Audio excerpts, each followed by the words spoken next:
চলে এলাম একটা রবিবারের সকাল নিয়ে। অনেকটাই সকালে ঘুম থেকে উঠে পড়েছি। ছেলে পড়তে চলে গেল। ও পড়তে চলে যাওয়ার পরেই এবার নিজের কাজে হাত দিতে চলে এলাম। আর একটু ছাদে গিয়েছিলাম, ছাদটা পরিষ্কার করে নেমে এলাম। তারপর চলে এলাম রান্নাঘরে। রান্নাঘরের এই জায়গাটা এতটাই অসুবিধা, গ্যাঞ্জাম মতো হয়ে গেছে না। এই কেক করার পর থেকে এই কেকের এই মোল্ডগুলো, প্রায় অনেকগুলোই মোল্ড এখানে পড়ে থাকে। আর তারপর সংসারেরও বাসনপত্র আছে। এই জায়গাটা অনেকটাই নোংরা মতো হয়ে গেছে। তা আজকে ভাবলাম সকালে উঠে পড়েছি, জায়গাটা একটু পরিষ্কার করে নিই। আর যেহেতু আজকের আমার উপবাসের দিন, আজ একাদশী, তাই ওই জন্য ওই জায়গাগুলো, রান্নাঘরটা ভালো করে পরিষ্কার করে নেব।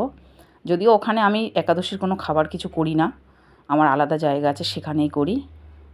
আর তারপরে এই ঘরবাড়ির সব কাজকর্ম।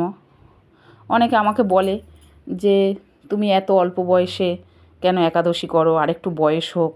আচ্ছা, তোমরাই বলো, ভগবানকে ডাকবো, ভগবানের জন্য কোনো কিছু আরাধনা করব বা উপোস করব, এর জন্য আবার বয়স লাগে নাকি?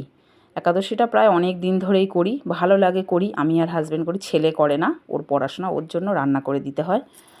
তা দেখো, তোমাদের সাথে গল্প করতে করতে ঘর বাড়ি সবটা আর এই দিনেই একটু ঝামেলা থাকে, অনেকটাই পরিষ্কার পরিচ্ছন্ন করতে হয় জায়গাটা।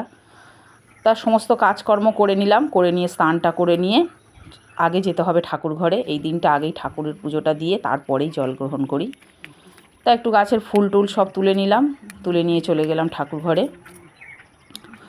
আর ঠাকুর ঘরের কিছু ফল টলও আনতে দিয়েছি, দাদাভাই নিয়ে আসবে।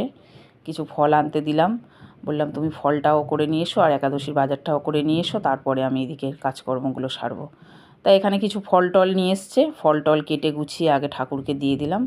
ঠাকুরকে ভোগটা দিয়ে দিলেই শান্তি। তারপরে চলে যাব সোজা আমার একাদশীর খাবার করতে। আর ছেলে পড়তে গেছে, ওর জন্য ভাত করব। আগে একাদশীর রান্নাটা করে নিই, আমাদের খাবারটা, তারপর ছেলের খাবার হবে। তা দেখো, এখানে একটু বাদাম ভাজা আর ওখানে দুধটা বসিয়েছি, আর এখানে একটু সবজি দিয়ে তরকারি করব। তা আমার ওটা হয়ে গেছে। ছেলের একটু ভাত বসিয়ে দিয়েছি, ও যেহেতু পড়তে গেছে, পড়ে এসে খাবে। তা পড়ে এসেই খাবে না, একটু পরেই খাবে, আমি ওটা করার পরেই করেছি। তা আমার একাদশীর তরকারিটা রেডি হয়ে গেছে, খাবারটা। এখানে তরকারি আছে আলু কুমড়ো দিয়ে একটু, এখানে দুধ সাবু, এখানে একটু বাদাম আছে, আর এখানে একটু ফল আছে। এই আমার আজকে সারাদিনের খাবার। সন্ধেবেলায় একটু ঠাকুরের ভোগ দিয়ে একটু গীতা পড়লে